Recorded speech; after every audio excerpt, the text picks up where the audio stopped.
The strategic calculus of the entire Middle East was completely rewritten in a matter of 72 hours. For decades, the Islamic Revolutionary Guard Corps and the Quds Force had operated under the assumption that the vast geographic distance between the continental United States and the Persian Gulf provided a natural, insurmountable barrier to immediate American ground intervention. They believed that any massive deployment of heavily armed boots on the ground would take weeks, if not months, to fully materialize, giving Tehran ample time to fortify its coastal defenses, mine the critical shipping lanes, and disperse its ballistic missile stockpiles deep into subterranean mountain bunkers.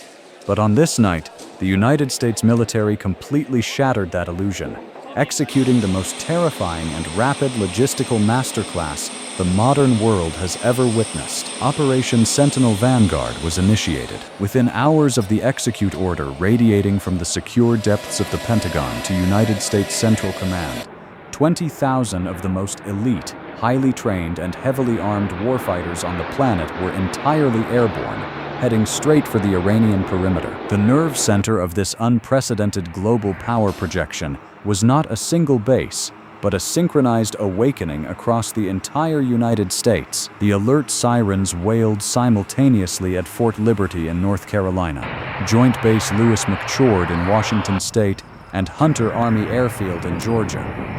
The elite vanguard of the American military machine, the paratroopers of the 82nd Airborne Division, the hardened operators of the 75th Ranger Regiment, and the heavily mechanized infantry of the United States Marine Corps, transitioned from peacetime garrison operations to maximum combat readiness in a fraction of a second. This was not a standard, slow-rolling rotational deployment. This was an emergency, no-notice insertion into a highly contested theater of war. Across the sprawling flight lines of the Air Mobility Command, the heavy lifters of the United States Air Force prepared to carry the wrath of a nation across the globe. The weapon of choice for this monumental airlift was the Boeing C-17 Globemaster III. To call the C-17 a mere cargo plane is a massive understatement. It is a tactical and strategic marvel of aviation engineering.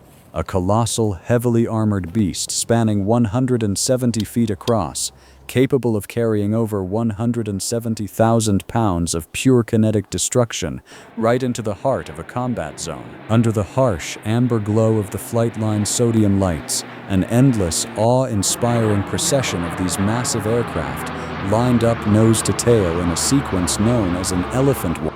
Inside the cavernous, echoing cargo bays, highly specialized loadmasters worked with frantic, practiced precision. Heavy titanium chains were ratcheted down, securing the terrifying backbone of American ground superiority. M14-2 high-mobility artillery rocket systems, capable of raining precision-guided rockets on enemy positions from dozens of miles away, were strapped to the reinforced aluminum decks. Fast attack tactical buggies, heavily armored Stryker combat vehicles, and massive pallets stacked high with specialized breaching munitions, anti-tank guided missiles, and advanced encrypted communication arrays were locked into place. And then came the troops. Thousands upon thousands of heavily armed, combat-ready American warfighters marched up the rear loading ramps. They wore full desert camouflage battle rattle, their modular tactical vests loaded with high-capacity magazines, their Kevlar helmets equipped with state-of-the-art panoramic night vision goggles. They carried M4 carbines, specialized designated marksman rifles, and heavy squad automatic weapons. The atmosphere inside the aircraft was tense, silent, and purely focused. As the heavy steel ramps closed and locked, sealing the troops in the pressurized cabins, the massive Pratt & Whitney F-117 turbofan engines spooled up, producing over 40,000 pounds of thrust each. The engines roared with an earth-shaking, deafening intensity. One by one, every 60 seconds, a C-17 roared down the runway, its massive wings biting into the dense night air, lifting thousands of tons of American military might into the dark sky.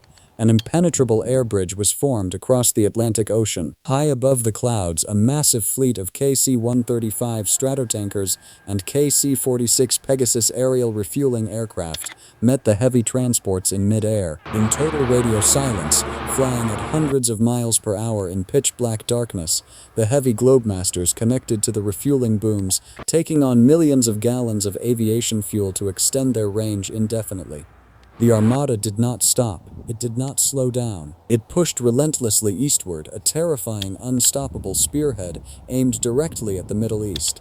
Thousands of miles away, deep inside the heavily fortified subterranean command bunkers in Tehran, the intelligence reports began to flood in. Iranian early warning radar networks and covert listening posts across the region detected the massive, undeniable electromagnetic and acoustic signatures of the incoming American airlift. The Supreme National Security Council was immediately convened in an emergency, panicked session. The initial assessments were met with sheer disbelief. The sheer volume of the radar tracks, the speed of the mobilization, and the undeniable reality that the United States had just moved a fully operational, multi-domain fighting force of 20,000 elite troops across the globe in less than a few days sent an absolute shockwave of pure terror through the highest echelons of the Iranian military command. They realized with horrifying clarity that this was not merely a show of force. This was a fully functional invasion vanguard. As the sun began to set over the arid, unforgiving deserts of the Middle East, the final phase of the operation commenced. The C-17 Globemasters began their tactical descents toward classified Allied forward operating bases scattered along the Persian Gulf coast.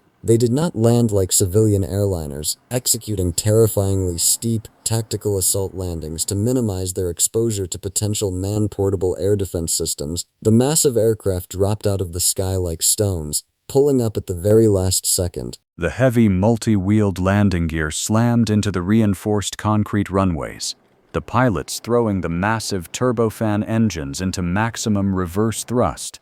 The deafening roar echoing across the desert dunes. The offload was a terrifying display of highly rehearsed, hyper-aggressive military logistics.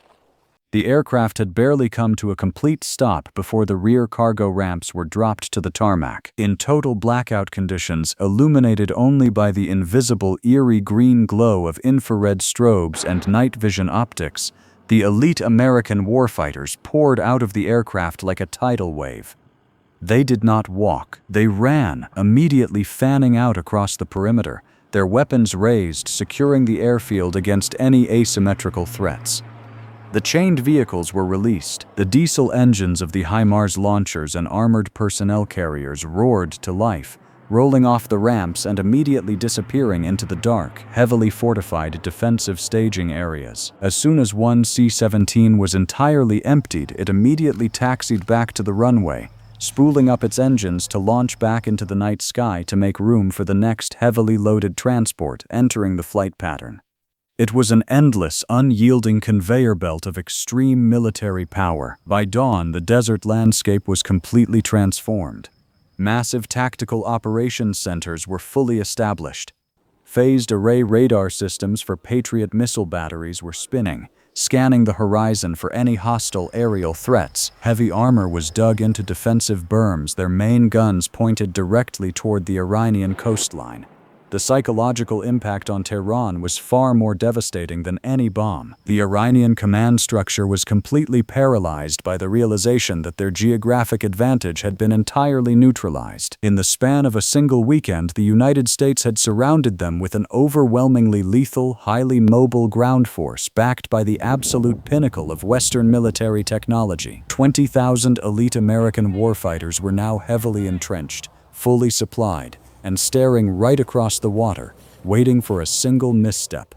The message delivered by the roaring engines of the C-17 fleet was absolute, uncompromising, and terrifyingly clear. The United States can and will bring the full, devastating weight of its military to any point on the globe, at any time, and there is absolutely nothing the enemy can do to stop it.